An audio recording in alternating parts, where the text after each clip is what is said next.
Sveiki, brangus klausytojai, įsijungę tinklalaidžių ciklą Žalieji pokalbiai. Su jumis sveikinuosi aš, Rugilė Matusevičiūtė, tinklalaidės vedėja. Šio epizodo metu kalbėsime apie skydinę renovaciją. Kaip rodo 2024 m. Lietuvos nacionalinės šiltnamio efektą sukeliančių dujų apskaitos ataskaitos duomenys, mūsų šalyje energetikos sektorija susidarė beveik 30%, tai yra 29,8% šiltnamio efektą sukeliančių dujų. Todėl siekiant sumažinti išmetimų kiekį, numatomos priemonės energijos vartojimo efektyvumui didinti. Pavyzdžiui, šiais metais atnaujinto nacionalinio energetikos ir klimato srities veiksmų plano priemonėje daugiabučių pastatų atnaujinimas ir modernizavimas numatoma, kad iki 2030 metų pabaigos turėtų būti renovuota 7534 daugiabučiai, iš jų 860 daugiabučių planuojama atnaujinti arba modernizuoti pasitelkiant skydinę renovaciją. Planuojama, kad iki 2030 metų daugiabučių pastatų atnaujinimo priemonė iš viso leis sutaupyti beveik 8,5 teravatvalandžių energijos. Kokia yra skydinės renovacijos nauda gyventojams ir kaip pastatų atnaujinimas pasitelkiant skydinę renovaciją prisideda prie klimato kaitos švelninimo, apie tai ir pasikalbėsime šiandien su APVA klimato neutralumo kompetencijų skyriaus projektų vadovu Mantu Juška. Sveiki, Mantai. Sveiki. Ir aplinkos ministerijos būsto politikos grupės vyresniuoju patarėju Martinu Nyderiu. Sveiki, Martinai. Sveiki. Na, tai pačiai pradžiai turbūt išsiaiškinkime, kaip sakoma, terminologiją. Kasgi yra toji skydinė renovacija ir kuo jis skiriasi nuo įprastos renovacijos būdų? Tai visų pirma, reiktų dėti tokius pagrindinius akcentus, kas ta skydinė renovacija, tai kad ant pačio pastato, skirtingai negu įprastinėje renovacijoje, yra tiesiog paprastai šnekant uždengiami gamykloje pagamintais skydais, kurie turi jau ir gamykloje pagamintą kaip čia visą karkasą, šiltinimo medžiagą ir apdailinę dalį. Ir pagrindinis principas būtų turbūt toks. O koks yra skirtumas galbūt, pavyzdžiui, pačiam gyventojui? Ar tai yra pigesnis renovacijos būdas, ar greitesnis galbūt? Kokios yra jo naudos palyginus su įprasta renovacija? O galbūt tai yra tiesiog gali kiekvienas gyventojas rinktis pats, kuris jam atrodo priimtinesnis? Iš tikrųjų, gilinantis, tai tų skirtumų yra tikrai nemažai, bet pagrindinis turbūt toksai, kad šitokia technologija jinai turėtų būti trumpesnė gyvendinimo prasme, skaičiuojama, kad apie 3 kartus trumpiau, jeigu įprastinėje renovacijoje, kai yra pastatas šiltinamas ventiliuojamu arba tinkuojamu būdu, tai renovacija trunka apie 2, darbai apie 1,5 metų, 2 metus, tai skydinė renovacija ji turėtų trukti iki 3 kartų, apie 3 kartus trumpiau. Tai čia toks pagrindinis skirtumas. Tų aišku skirtumų yra daugiau, taip pradedant nuo to, kad tie skydai, ta visa šiltinimo medžiaga, tas pastato, kaip čia rūbas, kurio aprengiamas pastatas, tas visas rūbas yra pagaminamas gamykloje. Tai sakyčiau, toks skirtumas. Galbūt Martinas dar galėtų papildyti. Taip, Martinai. Jo, tai skydinė renovacija, pagrindiniai skirtumai tai yra tikslumas, kadangi viskas pagaminta gamykloje, skaitmeninimas procesų, tai čia toks kaip ir antras privalumas ir žinoma greitis. Ir gyventojų kokybė, kadangi pastatas nėra apstatomas pastoliais. Ir tokia plėvelė, turbūt matėt, kaip būna uždengtas pastatas, ir gyventojai kokius 7-8 mėnesius gyvena po tą plėvelę. Skydai yra paprasčiau montuojami, gyventojų kokybė, kaip sakant, saulės šviesos neuždengs, tai esmė tokia, o kaina tai tikrai nėra didesnė negu ventiliuojamo fasado. Technologija iš dalies yra panaši, tiesiog, kad gamykloje yra pagamintas vadinamas karkasas su apdailinė medžiagom, be kita ko ir su langais. Tai gyventojams dėl to tikrai patogiau pasirinkti tokį renovacijos būdą. O energetinio to efektyvumo prasme, ar taip renovuoti pastatai yra tiek pat sandarūs ir tiek pat iš tos energetinės pusės tiek pat naudingi gyventojams, kaip ir įprastos renovacijos? Ar galime čia lyginti? Taip, lyginti tikrai galima ir kadangi valstybė skelbia būtent kvietimus modernizavimui, tai ne žemesnis negu B klasės, tai yra skydų, kurie yra tinkami B klasiai energinio naudingumo, tiek yra klasiai. Tai, o dėl sandarumo, tai būtent didesnis yra privalumas dėl to, kad viskas yra pagaminta gamykloje. Pakankamai tiksliai, paklaida yra iki centimetrų, tai sumontavimas yra žymiai paprastesnis ir mažiau galimybių tą sandarumą, kaip sakant, padaryti blogesnį.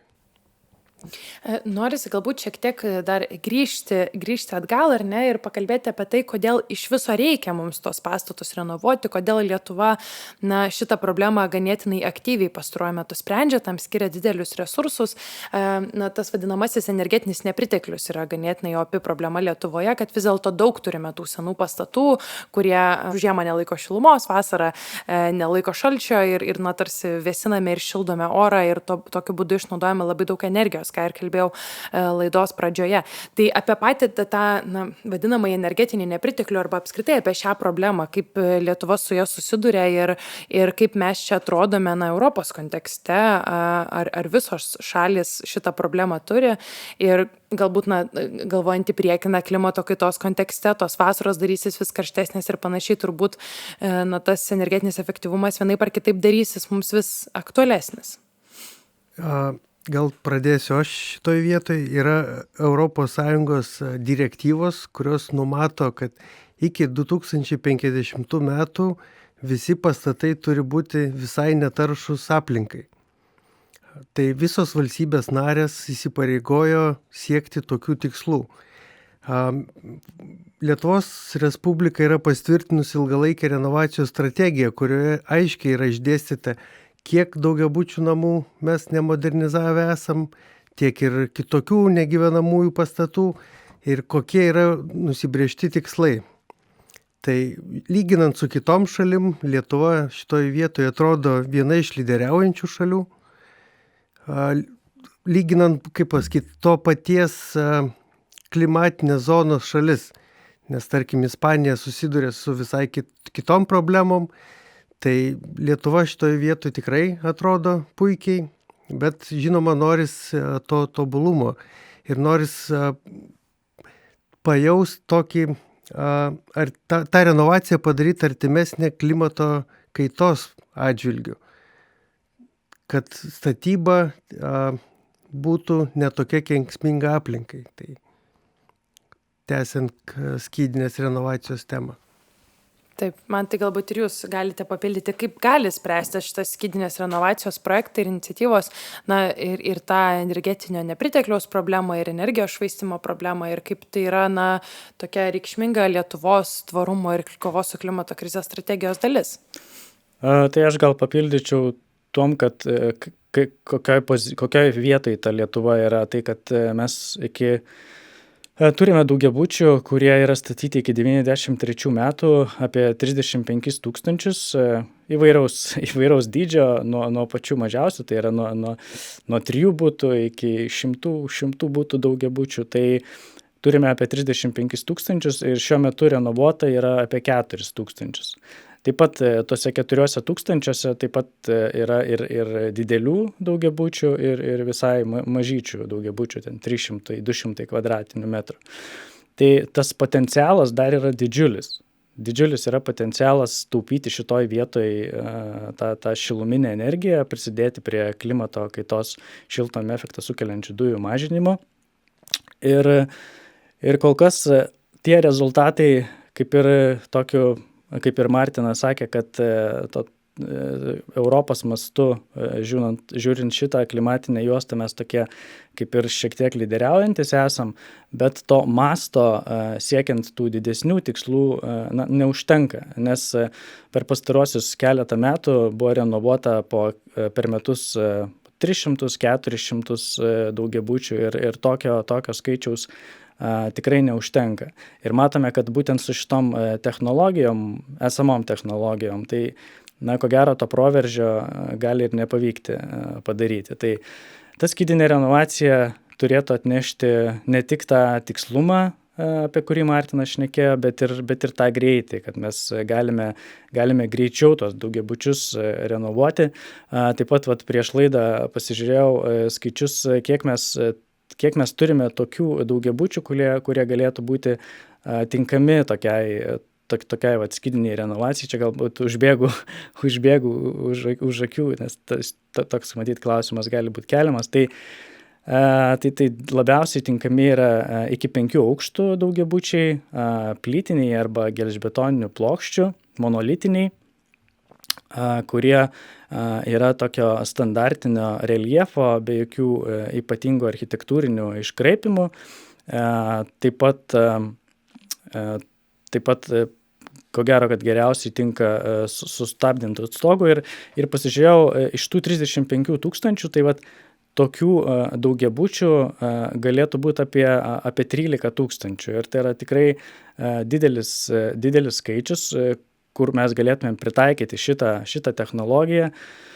Ir pritaikę šitą technologiją, matyt, tos pastatus galėtume renovuoti greičiau, ypatingai greičiau. Ar jau turime pastatų prototipų, kur galėtume pamatyti tą skydinę renovaciją, kaip jie atrodo ir kuo jie skiriasi ir apsižvalgyti iš arti? Taip, apsižvalgyti yra kur. Kol kas dar ne Lietuvoje, yra aplinkinėse valstybėse, Latvijoje, Estijoje pirmieji yra tokie renovuoti. Estija šiek tiek labiau yra pažengusi šito klausimu, jau ten bene porą dešimčių yra pastatų renovuotų, tokia technologija yra Vokietijoje. Ir iš tikrųjų dar keletas šalių, kurios būtent vykdė tokius kaip ir pilotinius bandomuosius projektus. Lietuva taip pat šiuo metu vykdo tokį bandomąjį pilotinį projektą ir yra atrinkti 8 pastatai, kurie numatoma turėtų būti renovuoti skydais ir šiuo metu esame projekto įgyvendinimo procese. Iš to, ką girdžiu, iš tiesų, ar ne, tas skydinės renovacijos nauda, tai kad tai yra greitesnis procesas, galbūt ir gyventojams tame name gyvenantiems sklandesnis ir malonesnis tas renovacijos procesas. Ar galime prognozuoti, kad galbūt šis renovacijos būdas išstums įprastas renovacijas ir ilgainiui tai bus tas būdas, kuriuo yra renovuojami pastatai plačiai Lietuvoje ir visame pasaulyje? Nemanau, kad visai išstums, bet kad papildys, tai tikrai. Kaip minėjau, kad yra tam tikri reikalavimai tokiai skydiniai renovacijai, kad tas pastatas, jis toks labiau taisyklingos formos turėtų būti, ne per aukštas.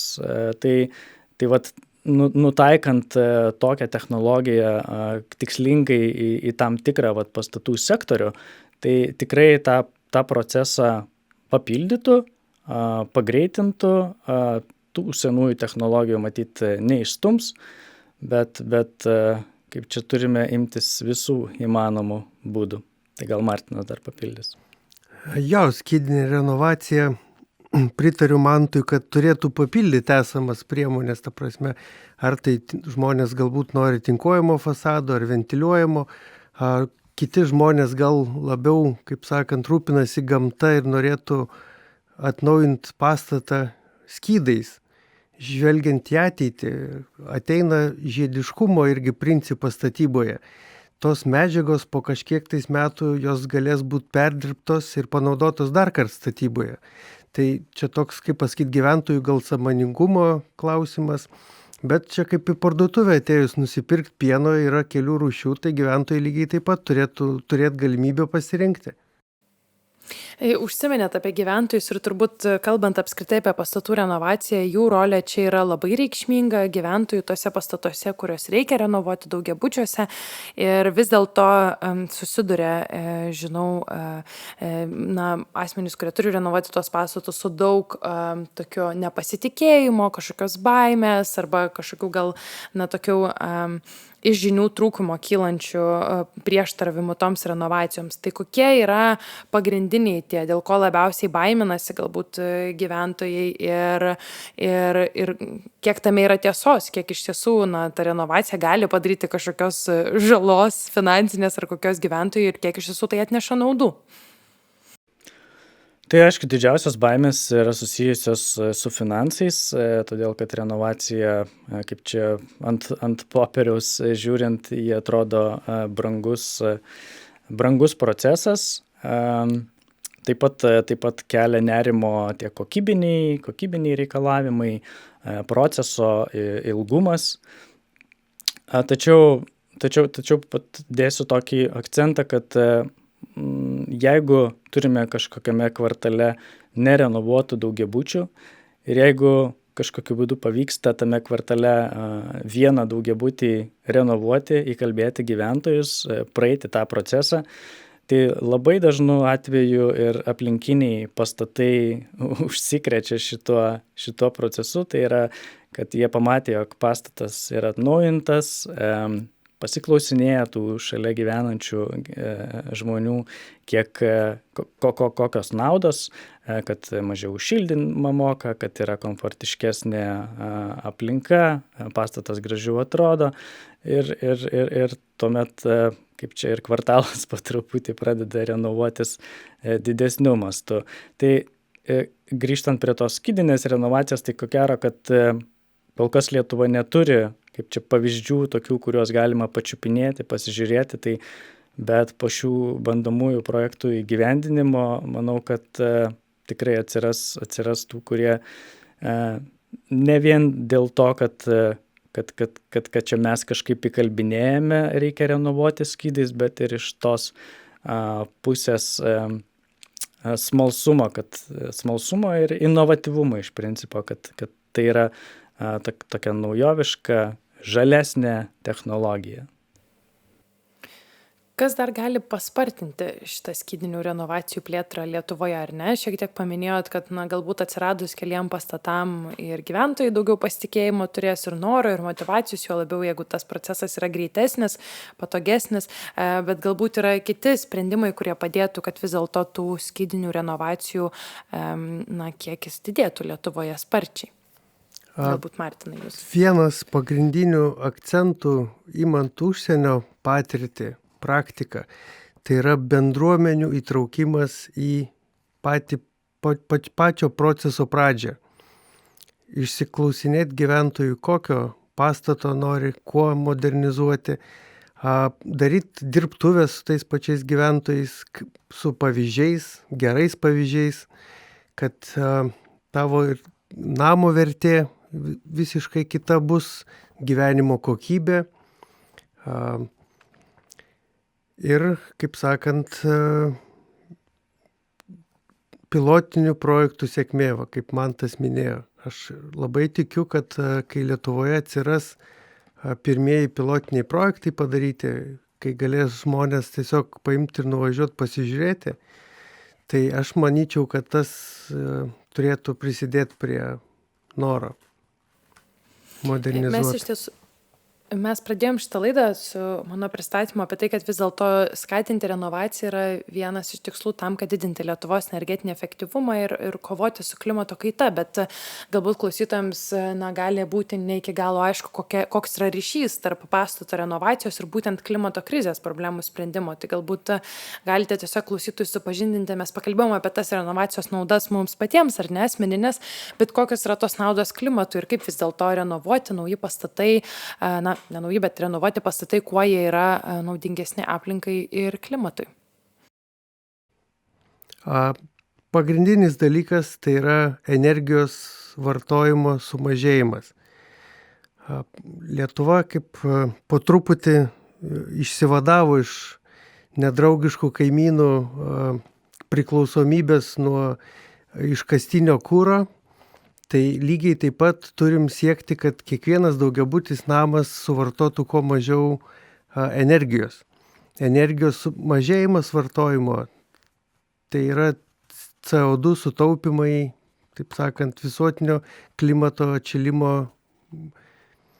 tokiu mastu. Tai vienas iš pagrindinių dalykų. O skydinė renovacija, taip sakant, tai pats skydas savyje užrakina nemažai CO2.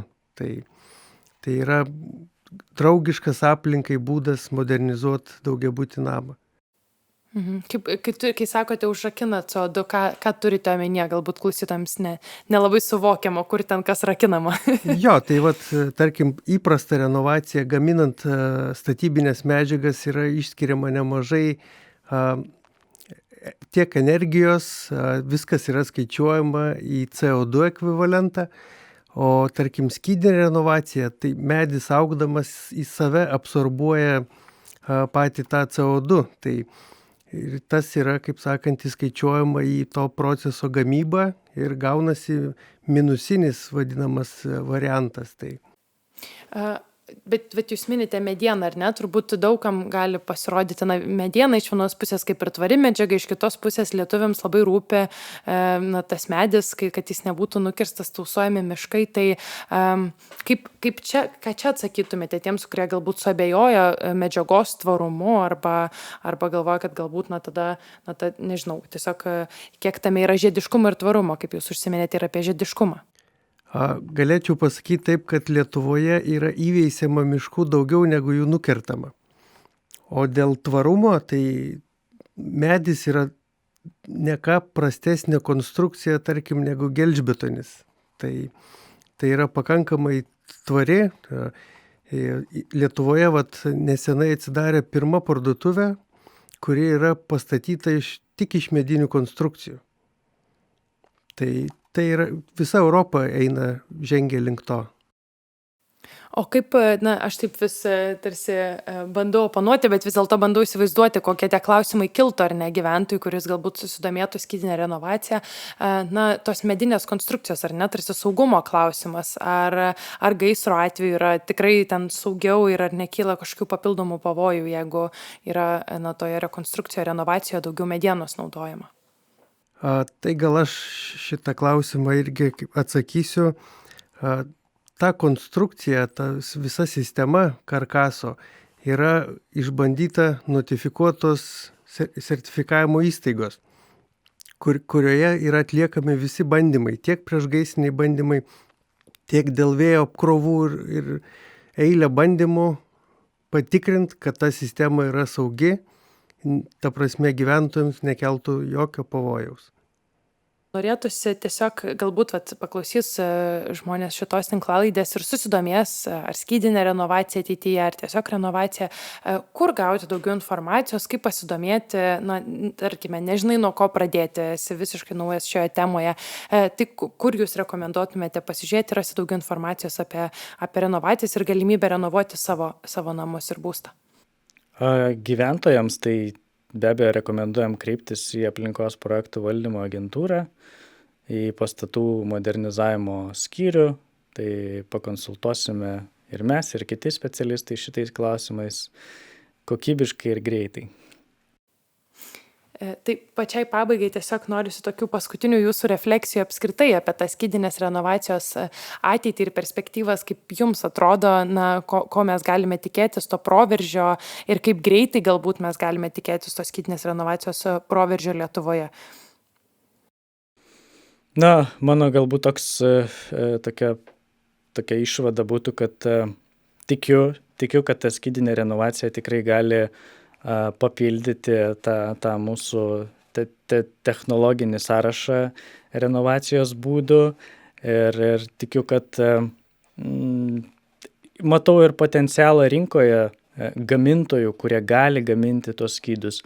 Taip pat matau potencialą rangovų, kurie gali dirbti su tokia technologija. Ir taip pat, kaip ir minėjau, matau didelį potencialą pastatų, kuriuos galima renovuoti tokia technologija. Tai kaip ir kartu su Martinu minėjom, kaip čia stengiamės dirbti ir dėti pastangas, kad atsirastų tie atlikti darbai bandomosiuose projektuose, kad turėtume tos pirmosios pastatus renovuotus skydais ir tada turbūt tai gauta patirtimi dalinsimės ir bandysim užvesti visą procesą tam, kad galėtų renovuotis daugiau pastatų.